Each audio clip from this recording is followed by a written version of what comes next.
Voy a compartir un PPT de 3 diapositivas solamente para presentarlo a Sebastián. Por si hay algún despistado, este es el seminario sobre la puja entre China y Estados Unidos. Es el segundo encuentro. La semana pasada estuvimos con Gonzalo, ahora nos acompaña Sebastián Schulz. Sebastián es licenciado en Sociología, es doctorando en Ciencias Sociales, becario doctoral de CONICET. Participa en el proyecto de investigación Análisis Coyuntural y Estructural de la Inserción Argentina en el Mundo Actual. Es investigador del Centro de Estudios Chinos y del Centro de Investigaciones en Política y Economía. Es integrante del grupo de trabajo de Claxo China y el Mapa de Poder Mundial y Geopolítica, Integración Regional y Sistema Mundial. Y además es docente en la UNLP y en la UNLA. Con lo cual, bueno, si hay alguien capacitado para hablar de los temas que vamos a abordar hoy, es Sebastián, con lo cual estamos muy contentos de tenerlos. Por las dudas, hago un pequeñísimo repaso de lo que estuvimos charlando la vez pasada. La semana pasada con Gonzalo estuvimos abordando lo que eran las principales características entre las disputas, en la disputa entre China y Estados Unidos, en particular sus planos políticos y el económico o financiero. Indagamos un poco también en las características que tienen cada uno de estas dos potencias a nivel interno, ¿no? Y cómo, por ejemplo, el factor del trumpismo afecta la relación entre China y Estados Unidos. Y nos preguntamos también si, que es clave como disparador, si efectivamente podemos decir que China busca romper el orden internacional o si en su lugar hace todo para integrarse y o sostenerlo. Gonzalo, la semana pasada, él esbozaba una respuesta y que para él China no busca romper con el orden internacional. Hay que ver qué opina Sebastián, nos dirá hoy, más adelante. Y bueno, nada, también nos comentaba Gonzalo que los desafíos del orden liberal internacional, que la gente acusa como, o algunos investigadores acusan, como aquellas cosas que hacen decir que China desafía este orden liberal internacional, en realidad son desafíos propios de un orden internacional desde su origen, que va en constante cambio, en constante transformación, y que incluso uno de los principales precursores del orden liberal internacional, como es Estados Unidos, también en muchas instancias, como por ejemplo cuando no adopta algunas decisiones de organismos multilaterales o no se suma a acuerdos multilaterales, también desafía algunos factores de ese orden, pero no significa que busque romperlos, ¿no? Sino que es como propio de la dinámica de las grandes potencias. Hoy con Sebastián, la idea es que podamos ver cómo esas características de la disputa entre China y Estados Unidos afectan eh, a nuestra región, o sea, América Latina, al Cono Sur y en particular también a la Argentina, ¿no? Si implicó cambios para nuestra política exterior argentina, eh, si derivó esta disputa en algún limitante para nuestra inserción internacional, si pone en jaque la forma en la que nos integramos al mundo a nivel integración regional. Así que bueno, nada, les comparto de nuevo un breve pantallazo de alguna bibliografía que pueden leer si quieren complementar lo que Sebastián va a decir hoy. Recomiendo, por supuesto, principalmente el texto que escribió Sebastián. Así que, bueno, nada. Sebastián, te dejo que comiences cuando quieras. Bueno, muchas gracias, Guada. Muchas gracias al Instituto de Formación en Política y Gestión Pública por haberme invitado a este curso y bueno, muchas gracias a todos y a todas las asistentes por la participación en el curso. Decíamos con Guada recién, la verdad que estos cursos despiertan mucho interés porque bueno, son temas muy candentes, muy actuales y muy necesarios de debatir, de discutir. Digamos, hay muchas miradas, muchas posiciones sobre el tema y creo que bueno, es interesante encontrarnos una vez más, tratando de que también charlamos con Guada, sea algo descontracturado en la medida de lo posible. Yo voy a intentar tirar algunos disparadores para el debate y después poder trabajar con comentarios, preguntas, etcétera, etcétera. Voy a intentar ir de lo más general a lo más particular, entendiendo que hay cosas que ya trabajaron la reunión pasada con Gonzalo. Espero no repetir demasiado, voy a intentar no hacerlo y pasar la primera parte más rápido, pero me parece interesante partir de un contexto específico, internacional, porque ese contexto es el que después ordena la relación de China en este caso y de Estados Unidos con América Latina y lo mismo, obviamente, con Argentina. Ahí en el texto uno de los textos que yo le pasaba a Guada, que me parecía interesante para analizar los impactos de esta puja en América Latina, que es un texto de Julio Ríos, es el exdirector del Observatorio de la Política China. Él decía que la relación entre Estados Unidos y China en el siglo XXI se afianza como la más trascendental en el sistema internacional. Digamos, la relación bilateral con sus conflictos, con sus tensiones, con sus acercamientos, de alguna manera está ordenando todo el sistema de relaciones internacionales. Básicamente porque, entiendo yo, ambos países expresan dos polos de una contradicción al interior del sistema internacional. Es decir, en China y en Estados Unidos se condensan distintas contradicciones en donde cada uno de esos dos países es el principal polo de esa contradicción, que ordena este sistema internacional entre lo que podríamos denominar un orden internacional unipolar centrado en Occidente y centrado en el Atlántico, versus un orden internacional quizás multipolar. China y los Estados Unidos expresan de alguna manera esa contradicción, obviamente con sus matices, porque si hay algo que no hay en la política internacional, en las relaciones internacionales, en la geopolítica, es blancos y negros. Hay muchos grises que es necesario de incorporar a las lecturas para poder analizar estos fenómenos, porque, bueno, primero, para entender esta puja, digamos, tenemos que partir de un fenómeno que lo podemos debatir más en profundidad más adelante, que es lo que se conoce como la crisis de hegemonía de los Estados Unidos. Digamos, yo que vengo del ámbito de la sociología, como mi carrera de base, nosotros analizamos mucho la idea de hegemonía en Gramsci y cómo esa idea de hegemonía después ha sido volcada por distintos autores y corrientes al plano de las relaciones internacionales. Crisis de hegemonía quiere decir que los Estados Unidos en específico han perdido su capacidad de disciplinar al resto de los actores en el orden internacional. Gramsci hablaba de hegemonía como un continuum entre coerción y consenso. Es decir, la primera forma de conducir, de liderar, en este caso, como le llaman desde Occidente, liderar el orden internacional es mediante el consenso, es mostrar que los valores, los principios, las reglas de Occidente son las mejores para el orden internacional. Ahora, si los mecanismos de consenso fallan, aparecen los mecanismos de coerción. Aparece la herramienta militar, aparece el Pentágono, aparece la OTAN para imponer esos principios y valores a la fuerza. Eso es lo que está fallando, porque Estados Unidos en los últimos 20 años ha ido perdiendo progresivamente, bueno, 20 años por lo menos, ¿no? Ha ido perdiendo una capacidad de disciplinar al orden internacional. Y lo que estamos experimentando con cada vez más fuerza es lo que algunos autores llaman un ascenso del sur global. El sur global como categoría geopolítica, es decir, el sur global no como una categoría estrictamente geográfica, digamos, cuando decimos sur global, no decimos del Ecuador para abajo, sino que estamos hablando de un conjunto de países y regiones que comparten ciertas características identitarias, entre ellas las de, primero, haber sido de alguna manera víctimas de la colonización de Occidente o de buena parte de Occidente durante gran parte de su historia, haberse insertado en un orden internacional de forma periférica, pero sobre todo también sentirse subrepresentados en este orden internacional, es decir, subrepresentados en los espacios de toma de decisión. Así se conforma este gran sur global, que es un sur global muy heterogéneo, en contraposición a el norte global, que sería Occidente, el Occidente atlantista, digamos, lo que podríamos ver en el G7, por ejemplo, ¿no? Japón, Estados Unidos, las potencias de la Unión Europea. Zacarías, que es otro gran teórico de las relaciones internacionales, diría el ascenso del resto, ¿no? The rest en contraposición a the west, ¿no? Lo nuevo que emerge en contraposición a Occidente, al norte global. Y en este marco de disputa se ponen en juego todas las dimensiones del poder, digamos, porque están en juego la transición del orden internacional. Por eso todas esas dimensiones se ponen en juego y en este marco, bueno, América Latina es parte de la disputa, digamos, no está ajena, no lo puede estar, más allá de que desde nuestros lugares intentemos adoptar posiciones neutrales.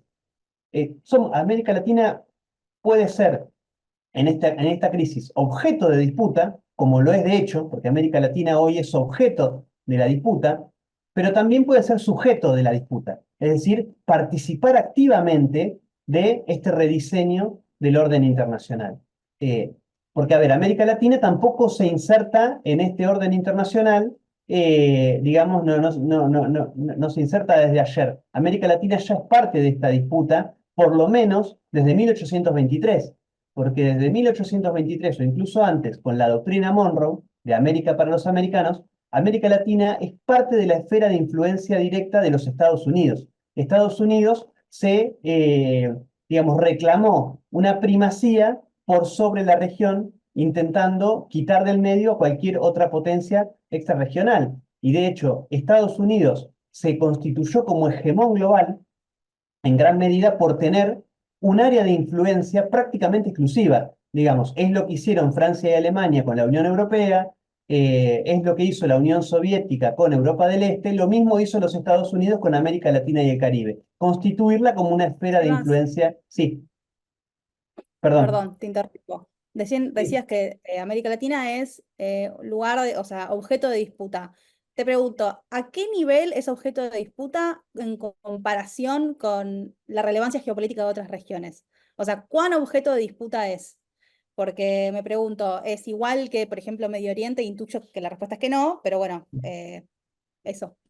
No, obviamente cada región tiene sus características y sus particularidades, digamos. En este proceso de globalización, de internacionalización del sistema de relaciones internacionales, todas las regiones tienen su complejidad y todas tienen sus dimensiones específicas que las distintas potencias buscan captar, digamos. En el caso de América Latina hay distintas, digamos, partiendo, o sea, la proyección a la Antártida, la salida al Atlántico y al Pacífico, pero hoy principalmente lo que se está viendo es la cuestión de los recursos naturales. América Latina es una región que posee bienes comunes muy importantes para ambas potencias, pero principalmente para China, digamos, porque esto lo podemos retomar más adelante.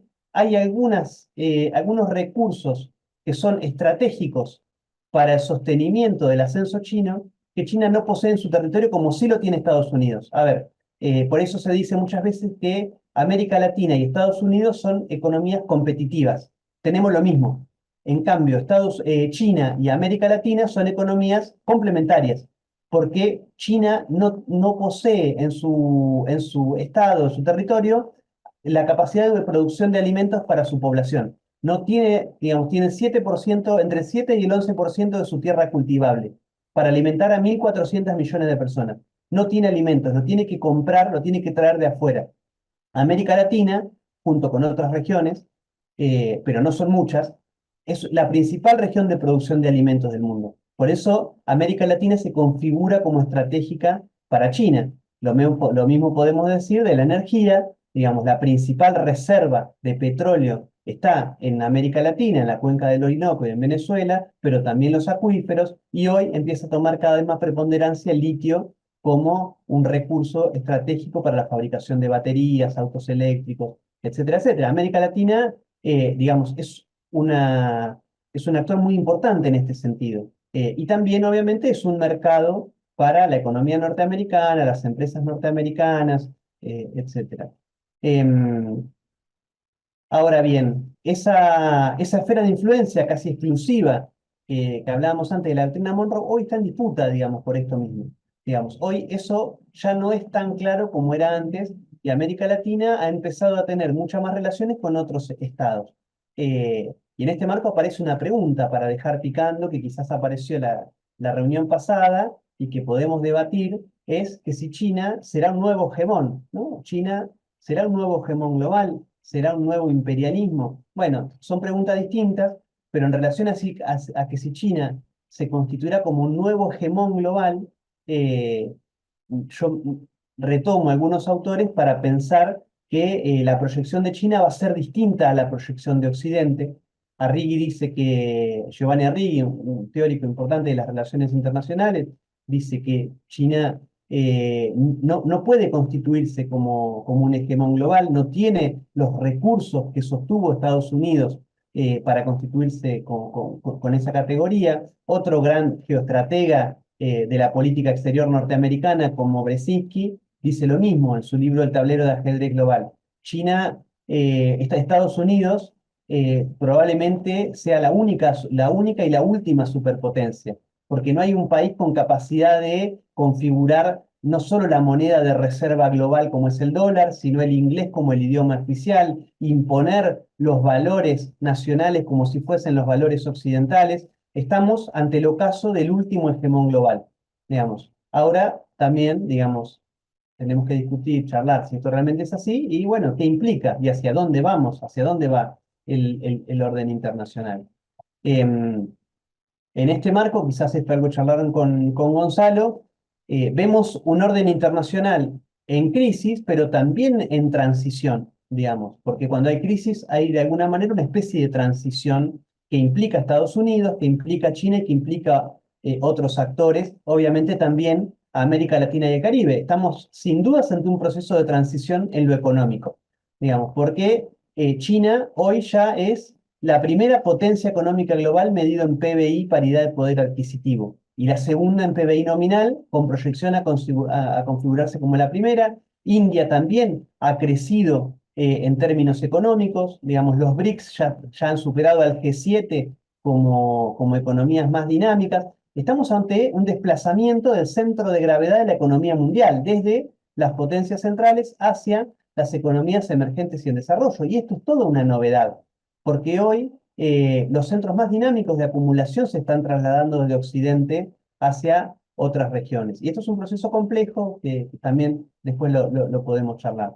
Lo mismo en este marco estamos hablando de un proceso de transición tecnológica. Estamos ante un nuevo ciclo de la revolución tecnológica, estamos ante nuevas tecnologías que empiezan a posicionarse como dominantes y que van a configurar el nuevo circuito o modo de producción con las tecnologías de la inteligencia artificial, las tecnologías 5G, la Big Data, los algoritmos. Bueno, también ahí hay una disputa de quién va a encabezar ese proceso de transición tecnológica, porque lo que se ve es que quien pueda encabezar ese proceso de transición tecnológica seguramente va a llegar mucho mejor parado a los nuevos ciclos productivos que se vienen en el futuro. Y acá tenemos algunos actores, incluso acá tenemos estados, Estados Unidos y China, pero también tenemos corporaciones que muchas veces actúan con independencia relativa de los estados. Estamos ante un proceso de transición energética, eso es claro, digamos, de las energías fósiles a las energías renovables, eh, que va a tener un impacto grande en la dinámica del orden internacional, en donde lo que no se habla muchas veces de este proceso de transición energética, de descarbonización de la economía global, es, bueno, que esto va a aparejar la constitución de nuevos recursos estratégicos. Por ejemplo, el litio.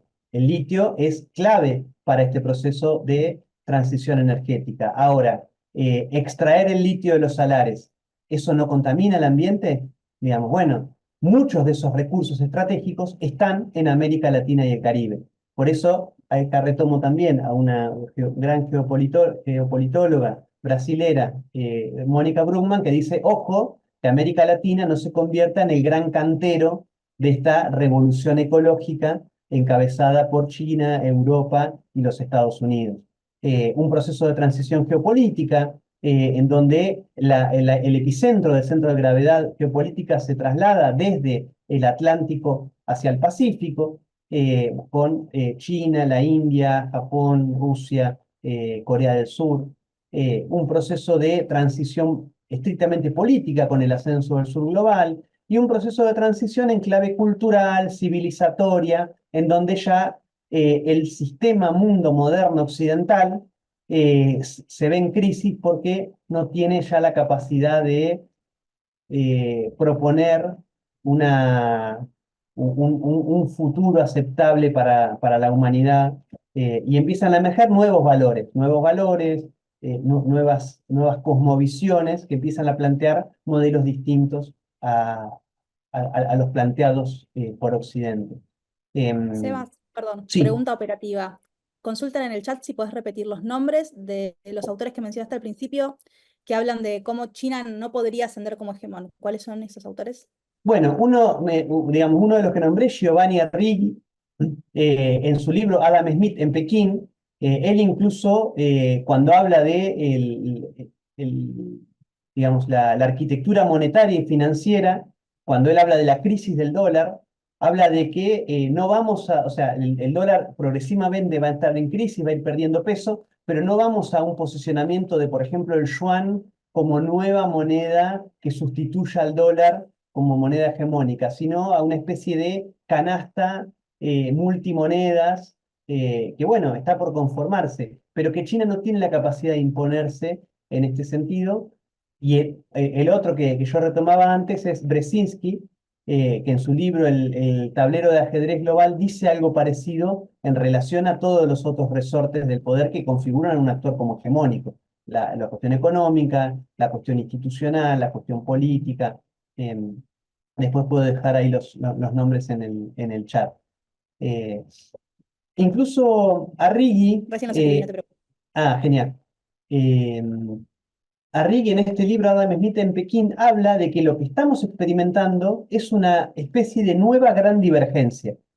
Arrighi habla de que el cambio, uno de los cambios más importantes del ciclo histórico se dio con las guerras del opio y las invasiones occidentales a China, porque hasta 1800 el centro de la economía global pasaba por China y en menor medida por la India, pero sobre todo por China y por la India. China y la India eran el centro de la economía global. E incluso esto también lo dice Enrique Dussel. Europa era una periferia de China. Digamos, el comercio europeo estaba fuertemente influenciado por China. De hecho, bueno, las grandes expediciones europeas buscaban llegar a China y buscar a la India buscando vías alternativas. Eh, Hasta 1800, el epicentro de la economía global estaba en China, que es lo que se corta con las invasiones occidentales conocidas como las guerras del opio.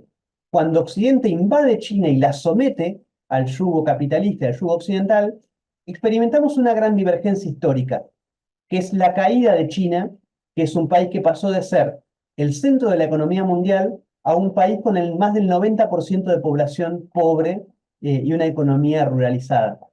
Ahora, hoy lo que estamos atravesando es una especie de nueva gran divergencia, 200 años después, con el ascenso nuevamente de China y de la India como centros de la economía global. Y esto es algo para tener en cuenta porque son procesos estructurales, digamos. ¿Qué quiere decir que son procesos estructurales? Que más allá de alguna crisis coyuntural que pueda afectar la economía china o la economía india, son procesos de largo plazo, son procesos de larga duración, digamos, que van a reconfigurar el orden internacional en el futuro o en el futuro cercano incluso, y que son necesarios de prestar atención. Porque este ascenso de la economía china, algo interesante, es, digamos, si uno ve, y esto lo dice Enrique Dussel-Peters, uno de los grandes especialistas en China, es la composición de las importaciones y las exportaciones. Digamos, si uno ve esta composición, China importa principalmente bienes primarios y exporta bienes de media y alta tecnología. Digamos, ¿qué es lo que importa China? O sea, China, sabemos, es el principal importador y exportador global. Es decir, China es el país que más le compra y que más le vende a todo el mundo, digamos. Y eso es central para entender las dinámicas de la economía global. Ahora, ¿qué le compra China al mundo? Le compra principalmente bienes primarios. ¿Qué le compra? Petróleo y le compra alimentos. Eso es lo que China compra al mundo porque es lo que China no tiene en su territorio para sostener su economía. Digamos, por eso se habla de que un conflicto a gran escala en Taiwán, por ejemplo, o un corte abrupto de algunos de los pasos marítimos estratégicos como el estrecho de Malaca, serían terribles para la economía china, porque China no puede autosostenerse, a diferencia de Estados Unidos. Estados Unidos sí es autosuficiente. Estados Unidos tiene grandes regiones de producción de alimentos y tiene petróleo en su territorio. Eso China no lo tiene a la escala para autosustentarse. Necesita comprarlo. ¿Y qué es lo que exporta China? Exporta maquinarias, importa bienes de alta tecnología. Si uno ve la composición, incluso es una composición de exportaciones muy diversificada. Em, China también hoy es el principal país de producción de manufacturas.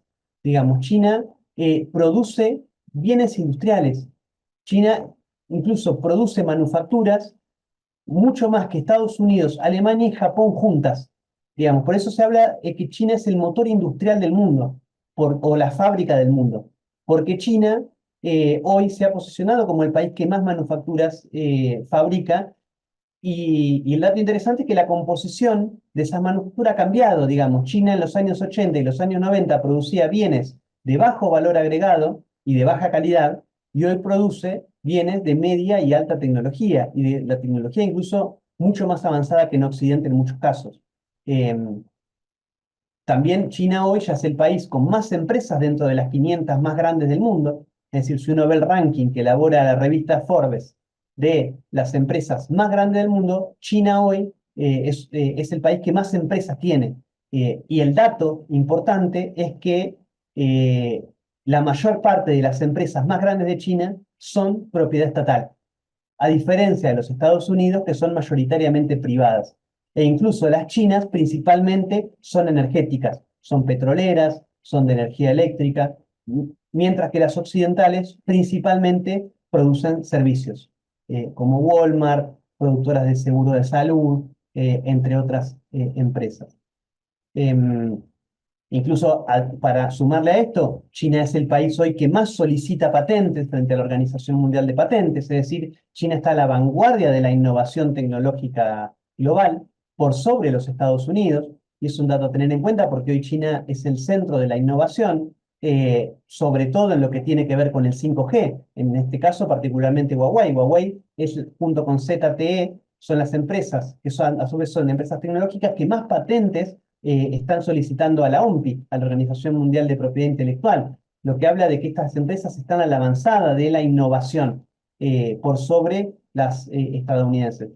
Ahora bien, estos datos que a mí siempre me interesa mencionar para entender el ascenso de China, yo creo que carecen de sentido si nosotros no le agregamos otros datos sobre el impacto social del crecimiento económico chino. Porque China hoy no solo es el país más grande del mundo en términos económicos, el principal importador y exportador global, sino que, por ejemplo, China, en el marco de la pandemia de COVID-19 en 2021, alcanzó el objetivo de erradicar la pobreza extrema de su país. Digamos, hoy en China hay menos pobreza que en los Estados Unidos, cuando nosotros veníamos de 1949 de China con un país con 96% de pobreza en su territorio, y hoy tenemos prácticamente cero de pobreza extrema, no dicho por China, sino uno entra a la página del Banco Mundial o de las Naciones Unidas y se encuentra con estos índices, digamos.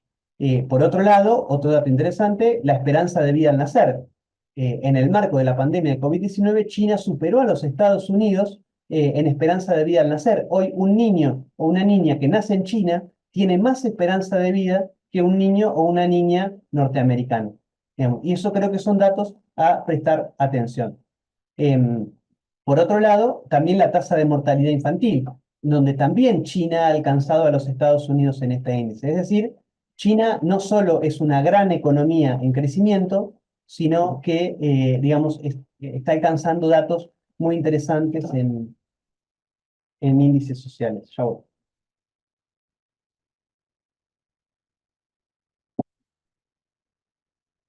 Una cuestión a tener en cuenta para analizar el ascenso de China y su proyección internacional, y en este marco con América Latina, son, creo yo, las dos metas que China se ha planteado para este siglo, que fueron anunciadas en el marco de las políticas de reforma y apertura en los años 90, y que tienen que ver con que China se propuso el objetivo de constituirse como una sociedad moderadamente próspera en 2021, cuando se cumplió el centenario de la fundación del Partido Comunista de China, moderadamente próspera en el sentido de eliminar, por ejemplo, la pobreza extrema de su territorio, pero para 2049, cuando se cumpla el centenario de la República Popular, China se ha planteado el objetivo de construir a China como un país socialista, próspero, fuerte, democrático y culturalmente avanzado y armonioso en todos sus aspectos.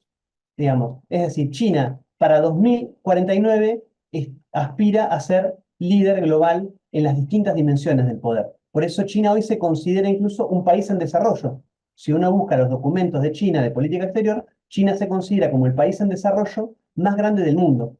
Digamos, China considera que por sus indicadores sociales, por su PBI per cápita, todavía no ha alcanzado los grados de desarrollo comparados a Occidente y es algo que aspira a alcanzar en 2049.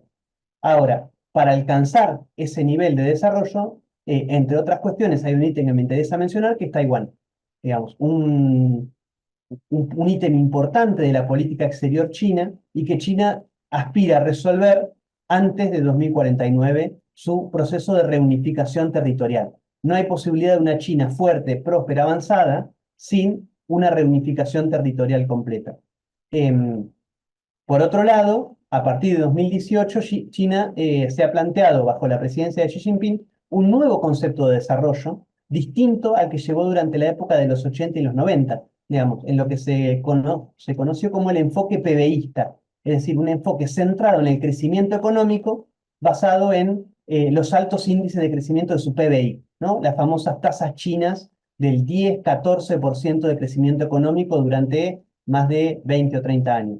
Eso está cambiando hoy, lo vemos en los índices. China hoy ya no crece a los 10 puntos que crecía hace 10, 15 años, crece al índice de 5, 6 puntos, digamos, eso obviamente impactado por la pandemia, por la guerra en Ucrania, pero China se ha propuesto algunos objetivos centrales que tienen que ver con el impulso de una transición energética hacia energías renovables, un desarrollo equilibrado regionalmente, un desarrollo cualitativo basado en aumentar la calidad de vida de su población, una profundización de la apertura económica en lo que se conoce como la globalización con características chinas y un impulso de la innovación tecnológica como el vector del desarrollo global. Se- Sí, Perdón, no, termina la idea, termina la idea. no, no, dale, dale, dale. Sí, sí, sí. No, Decime. nos consultaban recién en el chat qué opinión tenías sobre el impacto del decrecimiento en la tasa de natalidad de China en relación a su proyección a nivel global. Y te sumo una consulta también vinculada a estas cosas que estabas diciendo, que Gustavo se preguntaba cómo es compatible que China tenga mayores índices de desarrollo humano, pero con un desarrollo categorizado como emergente. Las dos consultas. Ujú. Bueno, creo que la pregunta sobre la población es central. Yo no la había preparado, pero creo que es importante incorporarla y agradezco la consulta, porque sabemos, ¿no?, que China está en un problema poblacional. China está en un proceso de decrecimiento poblacional, digamos, ya no solo de estancamiento, eh, producto de distintas cuestiones, digamos, que tienen que ver con no solo la política del hijo único, que creó una conciencia colectiva que tiene que ver con tener un hijo, eso ya se flexibilizó y se desreguló. Hoy las parejas chinas pueden tener hasta 3 hijos, pero acá es donde vemos que no se trata de una cuestión meramente legal, digamos. Aunque el gobierno habilite a tener 3 hijos, hoy las parejas chinas no quieren tener hijos por distintas razones. Primero, porque imagínense que un país que ha crecido en términos económicos y en términos de la capacidad adquisitiva de su población en gran medida en tan poco tiempo, hoy las parejas chinas están más pensando en otras cosas que tener hijos, como por ejemplo viajar, consumir, sí, consumir, comprar, viajar, digamos, no están pensando en tener hijos porque además hay una realidad que tener hijos es muy caro en China, digamos, en relación a lo que cuesta la educación, lo que cuesta la vivienda. Son problemas que el gobierno chino, entiendo, que ha intentado o está intentando atender, pero que todavía no han dado los resultados esperados.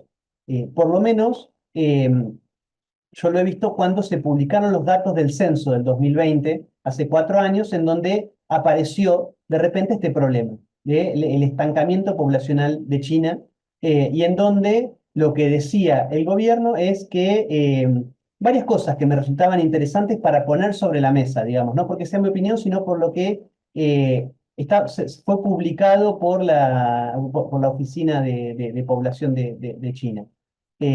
Lo que dice el gobierno chino es, China no puede crecer indiscriminadamente en cantidad de población, porque si China crece indiscriminadamente en capacidad de población, no hay planeta que aguante el crecimiento demográfico. Es decir, en algún momento, quizás en una posición hasta casi maltusiana, hay que tener un debate sobre crecimiento poblacional. Eh, pero por otro lado, una cosa que decía este documento que es interesante es que China, digamos, porque a ver, hay un problema que es la mano de obra, digamos, no crecer en cantidad de población, eso a mediano y largo plazo tiene un problema que es la falta de mano de obra y el sostén de la población mayor si no hay mano de obra. Lo que en ese documento decía es que lo que aspira el gobierno chino es reemplazar lo cualitativo, lo cuantitativo por lo cualitativo. Es decir, la innovación tecnológica va a suplir la falta de aumento de la población. Es decir, se va a reemplazar la cantidad por la calidad. Bueno, eso, digamos, hay algunos asteriscos ahí, porque inmediatamente después se desreguló la política de 2 hijos y se permitió tener hasta 3 hijos. Después, digamos, este año apareció el problema del decrecimiento. Son cosas interesantes e importantes a prestar atención porque seguramente van a impactar en la economía nacional. Son cosas que yo entiendo el gobierno igual tiene sobre la mesa como un tema importante. No, ya me olvidé la segunda pregunta que me habías dicho, Wada. ¿Cómo era compatible? Una pregunta de Gustavo, ¿cómo es compatible que tengan tan elevados los índices de desarrollo humano, pero al mismo tiempo se consideran una potencia emergente, un país en desarrollo emergente?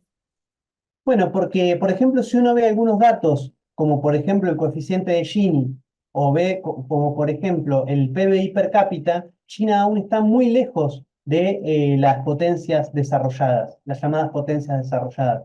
Y eso es algo que incluso si uno ve el PBI en territorio, también hay muchos desequilibrios en ese sentido.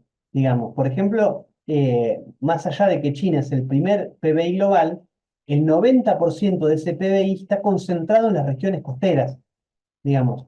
Para decirlo quizás un poco de forma simplista, porque no es linealmente así, en China hay una China costera rica y una China del interior más atrasada, digamos. Las regiones del interior de China tienen un nivel de desarrollo menor al de las regiones costeras. Todas estas cuestiones son las que el gobierno dice, bueno, nosotros tenemos que primero resolver estas cuestiones para ser considerados un país en desarrollo. Nosotros aún somos un país somos un país desarrollado. Nosotros somos un país en desarrollo que está en desarrollo que está en proceso de crecimiento y de desarrollo de su economía, de su sociedad, etcétera, etcétera.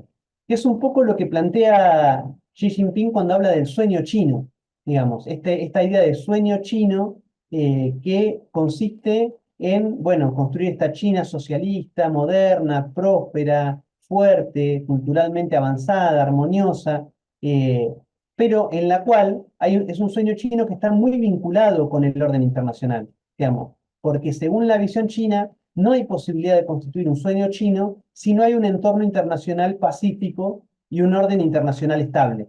Es decir, que es algo que Xi Jinping siempre menciona cuando habla de la iniciativa de la Franja y la Ruta. Es decir, la antigua ruta de la seda prosperó en tiempos de paz y generó o impulsó el desarrollo de muchas regiones en tiempos de paz y decreció en tiempos de guerra. Digamos, cuando hubo guerra, la ruta de la seda se cortó, digamos, no funcionó. Esto es lo que le sirve a Xi Jinping y al gobierno chino para decir nosotros para desarrollarnos necesitamos un orden internacional estable. Necesitamos estabilizar este orden internacional que es un orden internacional plagado de tensiones, de conflictos, en donde prospera el proteccionismo, el injerencismo, el intervencionismo unilateral. eh, Y en este sentido, donde está una idea que es interesante y que estaba en el artículo también que yo le dejaba a Guada, de esta idea de que China ha empezado a promover esta idea de construir una comunidad de destino compartido para la humanidad.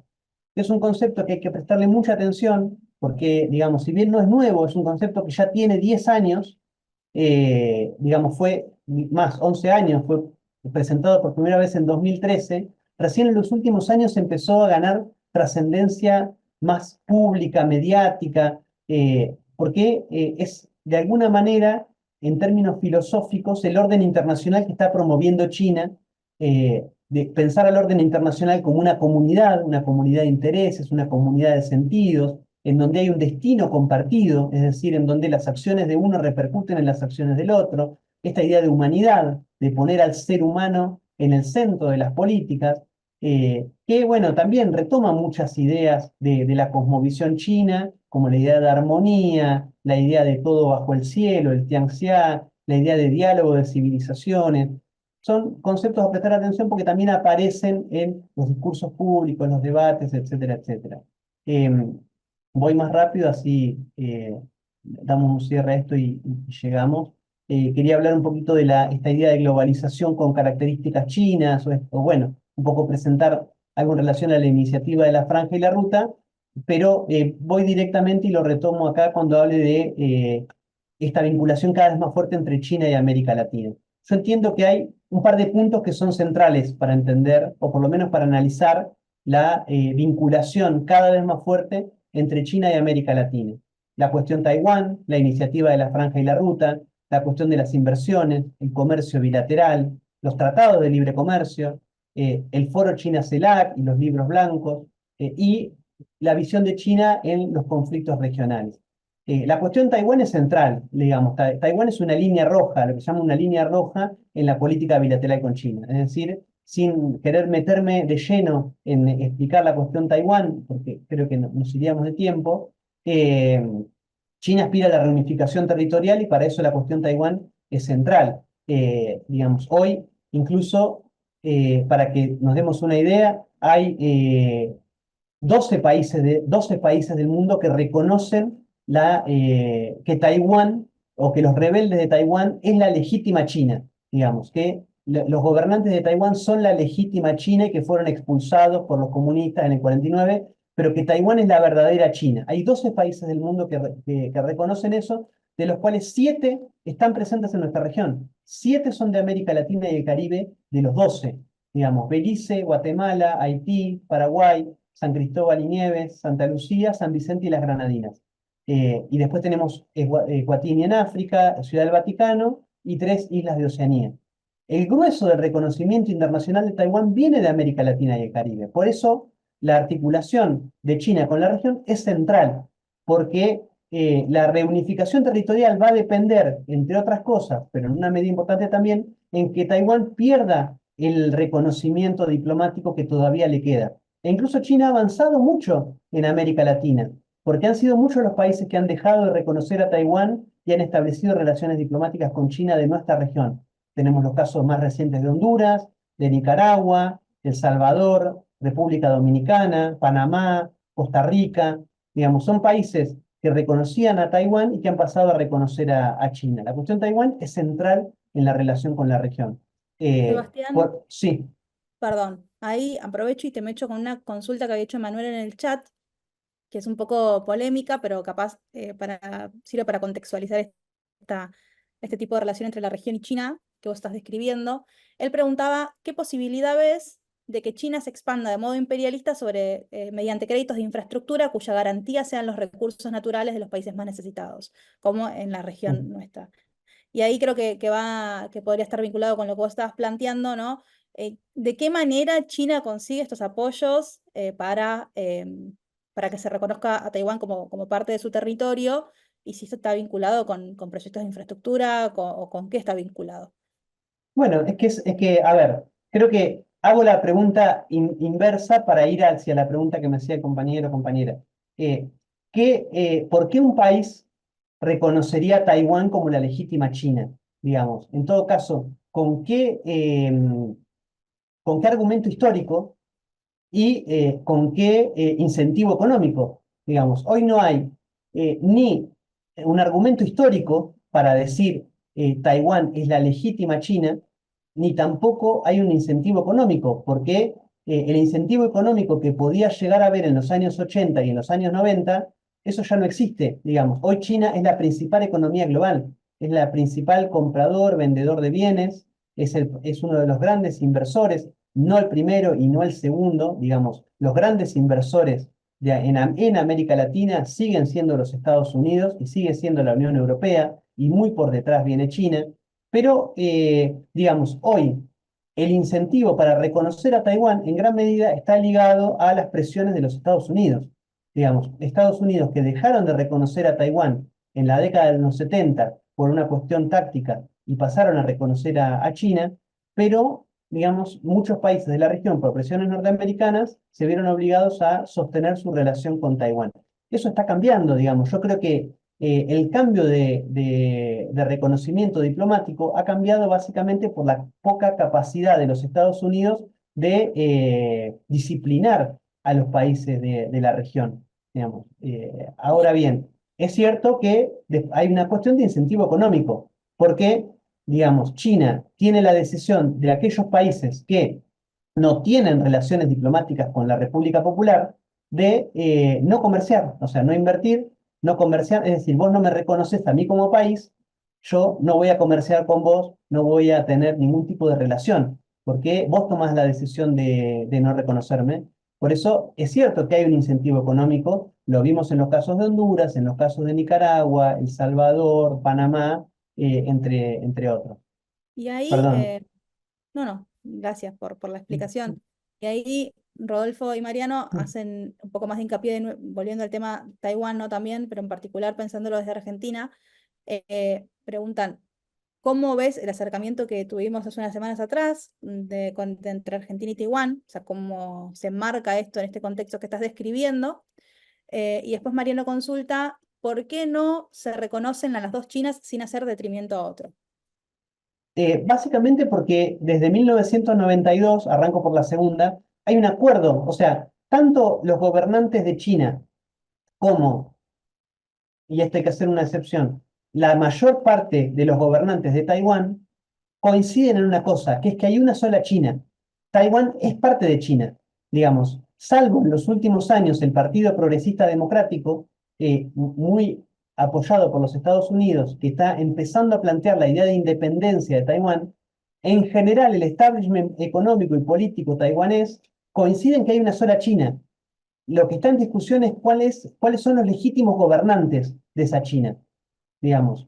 La China nacionalista del Kuomintang, capitalista, vamos a decirle, aunque es difícil usar el término capitalismo para este tipo de países, eh, consideran que el gobierno de Taiwán es el legítimo gobierno de la China, toda China, y el Partido Comunista, la China, digamos, el actual gobierno de la República Popular considera que ellos son los legítimos gobernantes. No hay en general una pretensión de, bueno, reconozcamos que hay dos Chinas, digamos. Hoy nadie está planteando explícitamente eso. Eh, en el caso de que eso se plantee, sería un problema, porque es lo que el gobierno de la República Popular, el gobierno comunista, está viendo como un problema. ¿Qué pasa cuando los gobernantes actuales del Partido Progresista Democrático empiecen a sostener esta idea de independencia de Taiwán? Eso sería una línea roja y eso yo creo que desembocaría en un conflicto a gran escala. Yo creo que eso es lo que está intentando promover los Estados Unidos, digamos, forzar a los gobernantes de Taiwán a declarar la independencia, es decir, resignar la idea de que hay una sola China y que, digamos, los taiwaneses son los gobernantes de toda China y promover la independencia. Eso yo creo que igual no le conviene, básicamente no le conviene a nadie, salvo a los Estados Unidos. No le conviene a China, no le conviene a los taiwaneses, porque incluso también lo que se plantea es que en una guerra entre China y Estados Unidos por Taiwán, China lleva las de ganar, a diferencia de quizás hace 10 años, en donde China se veía las de perder. Hoy China cree que está en condiciones de ganar una guerra contra Estados Unidos por Taiwán, pero eso tampoco le conviene a los países de la región. No le conviene a Japón, no le conviene a Corea del Sur, no le conviene a los países del sudeste asiático, porque, digamos, lo vimos con la firma del RCEP, ¿no? El mayor acuerdo comercial del mundo entre China, los países del sudeste asiático, Japón, Corea del Sur, Australia, son países que tienen mucha interdependencia comercial, digamos. China y los otros países de la región, el 60% de su comercio es con los propios países de la región. Una guerra en Taiwán sería muy mala para el comercio regional. Entonces yo creo que a nadie, nadie está pensando en una guerra hoy a gran escala y por eso nadie está planteando demasiado la idea de independencia de Taiwán. Em, bueno, en relación al gobierno argentino, es un tema, porque, a ver, eso es algo quizás a lo que iba a ir más adelante cuando hable de China en los conflictos regionales. Digamos, China a nivel internacional tiene una posición que yo creo que incluso se puede diferenciar de otras potencias, como por ejemplo Rusia, otras potencias, digamos, emergentes, como por ejemplo Rusia o la India. China, en general, la posición es de intentar ingerir lo menos posible en los asuntos internos de los estados, es decir, no meterse demasiado en las decisiones de los gobiernos, es decir, no vamos a encontrar una China repudiando a Milei como presidente, como quizás sí lo pueda hacer Putin, bueno, intentando decir, bueno, nosotros queremos este gobierno para Argentina, para Brasil, digamos. Cuando fue el caso de Milei, me acuerdo la declaración de la Cancillería china, que fue, bueno, frente a lo que dijo Milei de que, no hace que China es una dictadura comunista que asesina a la disidencia, le dijo, le recomendamos al presidente venir a China y observar realmente cómo es el territorio chino. Eh, lo mismo me acuerdo cuando fue el golpe de Estado en Bolivia. Eh, la postura de China fue, este es un asunto interno de los bolivianos, digamos, y lo deben resolver los bolivianos. En cambio, la postura de Rusia fue un apoyo fuerte a Evo Morales.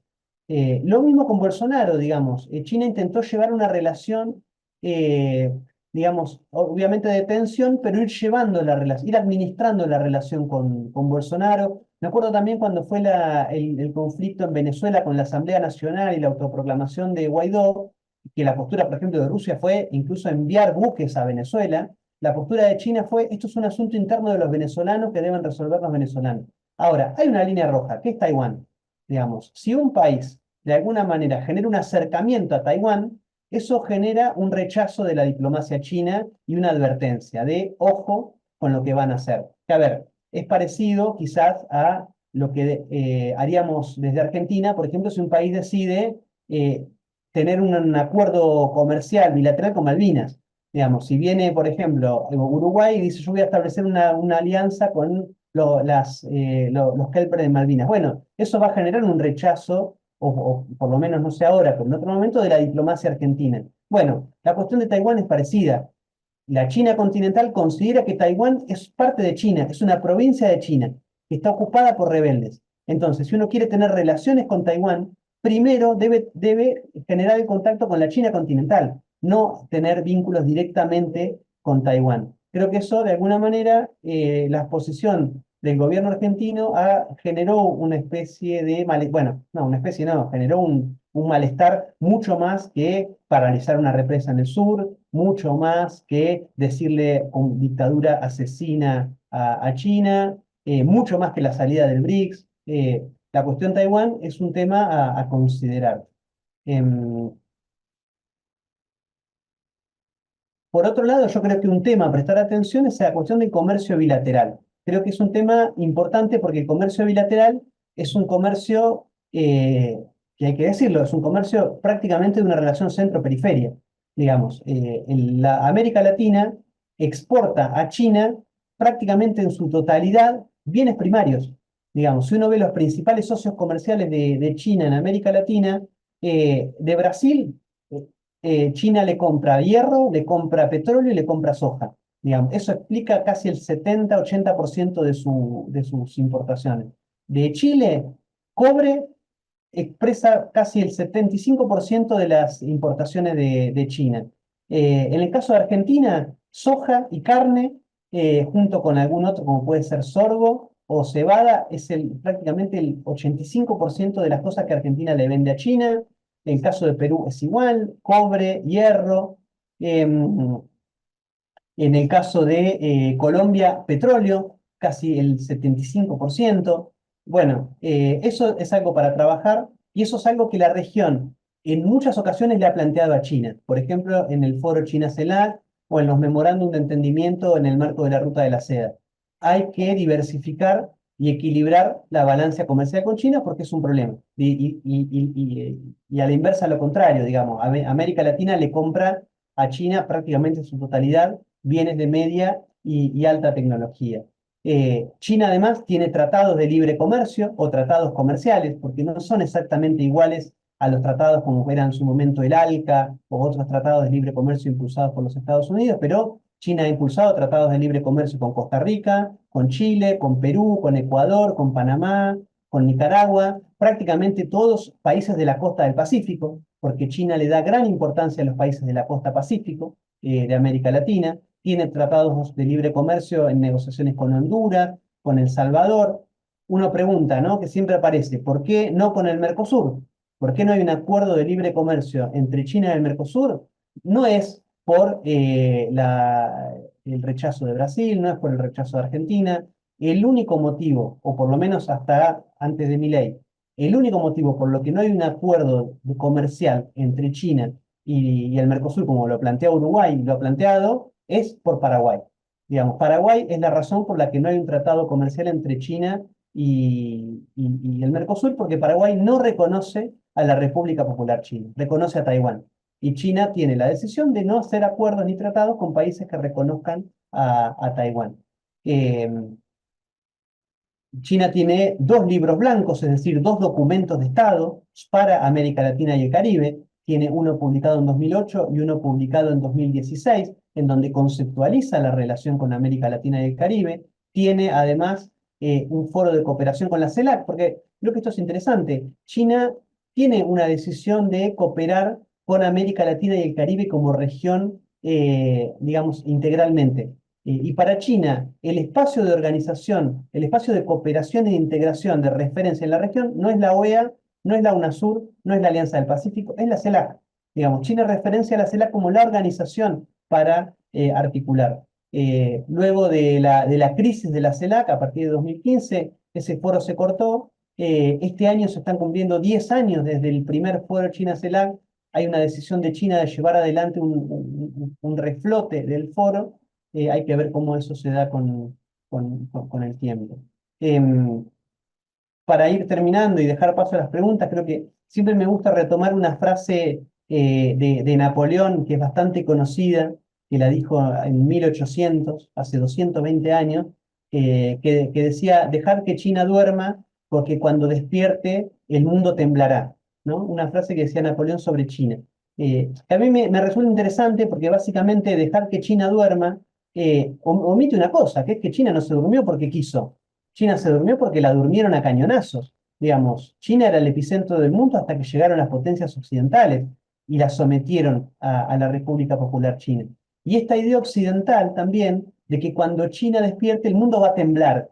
Eh, y yo me pregunto, ¿por qué tiene que temblar el mundo porque China despierte? Digamos, en esta crisis de un orden internacional unipolar, centrado en Occidente, centrado en el Atlántico, el despertar de China como expresión del despertar del sur global, ¿por qué el mundo tiene que temblar? En todo caso, Occidente seguramente que va a temblar frente al despertar de China, pero también como para repensar las cosmovisiones que tenemos sobre China desde Occidente y cómo pensar esta relación a partir de, bueno, un orden internacional que está cambiando, un orden internacional que está en transición histórica, en transición espacial, y que creo que nos demanda debates, bueno, discusiones, problematizar todas estas dimensiones. Yo por mí termino acá. Gracias, Sebastián. Muy interesante la presentación, que igual ya te fui haciendo varias preguntas en el medio. Me disculpo por las interrupciones.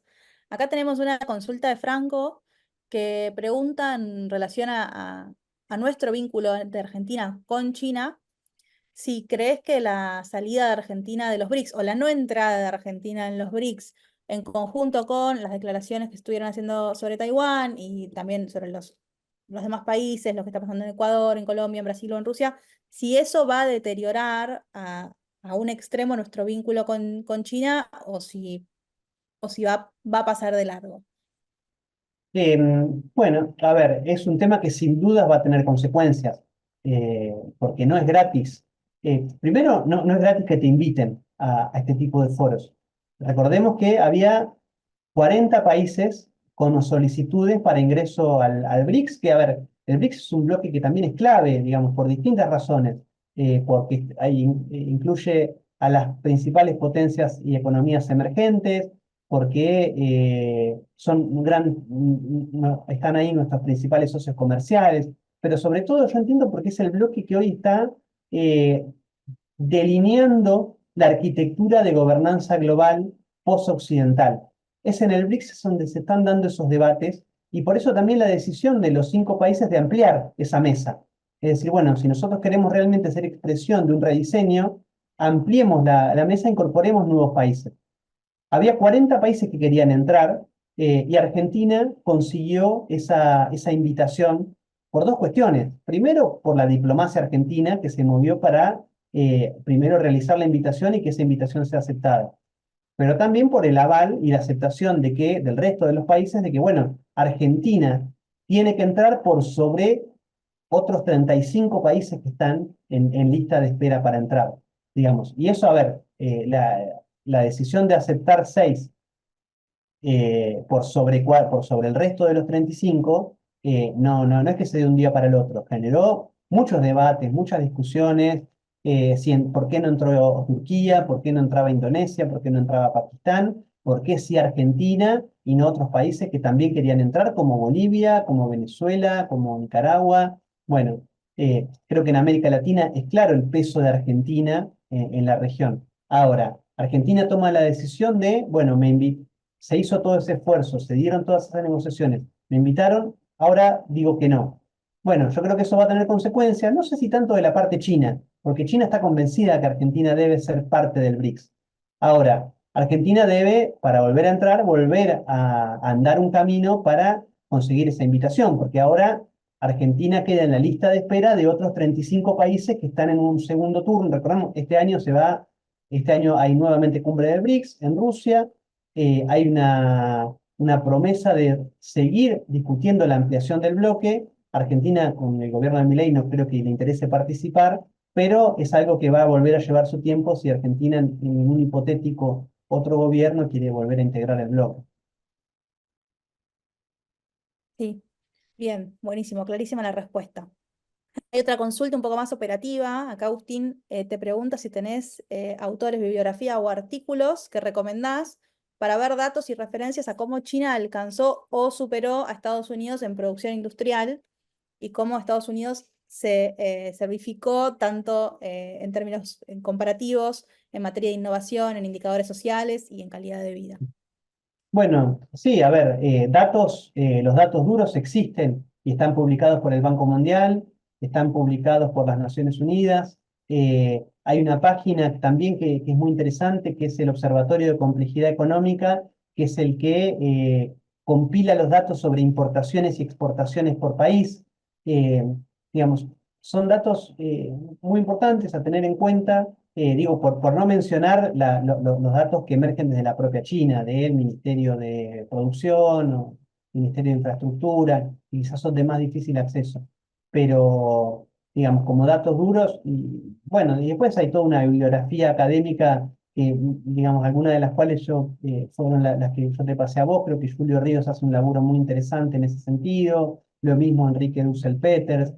Acá en Argentina también hay muchos sinólogos, sinólogas que vienen trabajando esa temática.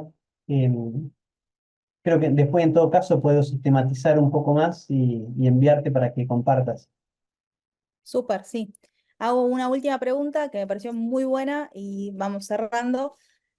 Acá Manuel Grondona pregunta por la creciente utilización del yuan como moneda de reserva internacional o como moneda que se usa en las transacciones entre países. Si vos crees que las instituciones como el FMI o el Banco Mundial permitirán ese crecimiento de la divisa china en la economía internacional, o si en el futuro dichos organismos caerán por su propio peso. Bueno, no, a ver, nada cae por su propio peso, eso en geopolítica y en política lo sabemos. Todo está, como decíamos antes, ¿no? Todo es parte de la disputa. Y la disputa por la moneda es una de las disputas estructurales, digamos, junto con la tecnológica y alguna más. La disputa por la arquitectura monetaria es central, básicamente porque cuando hablamos de la hegemonía norteamericana, hay 2 componentes clave de la hegemonía norteamericana. Por un lado, el complejo industrial militar. Y por otro lado, la cuestión de que el dólar se haya constituido como moneda de referencia global. Digamos, que todas las economías del mundo tengamos que pasar por el dólar para hacer transacciones internacionales. Eso le da a Estados Unidos un poder que es central para el control del orden económico. Ahora, eso es posible, fue posible luego de la Segunda Guerra Mundial, porque Estados Unidos era el 52% del PBI global. Digamos, Estados Unidos explicaba más de la mitad de la economía mundial. Era evidente que Estados Unidos iba a imponer su moneda como la moneda global. Eso hoy ya cambió. Estados Unidos es el 24-25% del PBI global y han emergido otras potencias como China, incluso como Europa. Digamos, ya en su momento el euro empezó a disputar su lugar para por lo menos competir con el dólar. Incluso muy interesante los análisis para entender la guerra de Irak con Estados Unidos, cuando Irak decide pasar sus reservas de dólares a euros, y como eso también es uno de los detonantes de la invasión de Estados Unidos a Irak. Pero bueno, en ese marco China impulsa un proceso de internacionalización del yuan, eso es claro, digamos. China puja por incorporar al yuan como moneda dentro de la cesta de divisas del FMI, y mucho más recientemente, sobre todo luego de la guerra en Ucrania, hay una mirada de los países emergentes y del desarrollo de que Estados Unidos está usando al dólar como arma económica, a través de la política de sanciones, a través de desconectar a los países del sistema SWIFT. Es decir, el dólar hoy es un arma que utiliza a los Estados Unidos para desestabilizar la economía internacional o determinados países. En ese marco, muchos países están impulsando el comercio en monedas locales. Es decir, no necesariamente utilizando el yuan, pero sí utilizando monedas locales. Es algo que está impulsando Rusia, es algo que está impulsando China, la India también en menor medida, Irán, Arabia Saudita, entre otros países. También lo ha planteado Brasil en su momento. No es un proceso complejo. Creo que esto es algo que es interesante también poner en vinculación con la pregunta que planteaba Gonzalo, ¿no? China busca destruir este orden internacional, y yo coincido que no. Digamos, China no busca destruir este orden internacional, sino remoldearlo, reconstituirlo a la nueva relación de fuerzas que existen en el orden internacional. El orden internacional que se constituyó a partir de la Segunda Guerra Mundial con los acuerdos de Bretton Woods, hoy ya no expresa la nueva correlación de fuerzas que existen en el escenario global. Y China busca ir, digamos, desandando ese orden y construyendo uno nuevo, pero paulatinamente. Yo creo que principalmente a China no le sirve un estallido del orden internacional, básicamente porque China hoy está con iniciativa. China hoy está en proceso de crecimiento económico, está en proceso de reposicionamiento de sus dimensiones de poder. No le serviría hacer estallar el orden internacional. China lo que busca es, digamos, ir midiendo en qué tiempos y en qué plazos lo va desandando y reconstruyendo un orden distinto. Perfecto, Sebas. Excelente toda la exposición. Todos los comentarios del chat dicen que les encantó la clase, así que se van todos muy contentos. Gracias de nuevo por sumarte a este seminario. Espero que a todos les haya resultado interesante.